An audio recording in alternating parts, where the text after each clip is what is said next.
کہ استغفر اللہ اور الحمدللہ ملا کے اس کا وظیفہ کیا کرو، یہ پڑھا کرو۔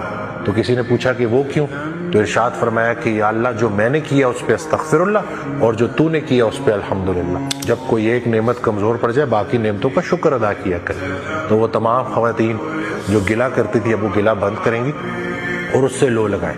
یہ جو چھوٹے چھوٹے شرک ہم کر رہے ہوتے ہیں نا اللہ کے مقابلے میں معاذ اللہ، اس کی سزا پھر ہمیں ملتی ہے۔ تو اپنا قبلہ اپنا کعبہ بڑا صحیح ہونا چاہیے، اور وہ یہی ہے کہ ہماری جو بھی نیکیاں ہیں، جو بھی ہمارا خیر کا عمل ہے، وہ سب اللہ کے لیے ہے، اور ہر وہ غلطی جو ہم نے کی وہ اپنی ذات سے منسوخ کرنی اور اللہ سے معافی مانگنی۔ حضرت کہا کرتے تھے کہ استغفر اللہ اور الحمدللہ ملا کے اس کا وظیفہ کیا کرو، یہ پڑھا کرو۔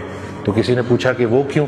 تو ارشاد فرمایا کہ یا اللہ جو میں نے کیا اس پہ استغفر اللہ، اور جو تو نے کیا اس پہ الحمدللہ۔ اور زندگی کا سب سے بڑا راز کیا ہے کہ ہم اللہ کی نعمتیں شمار نہیں کر سکتے۔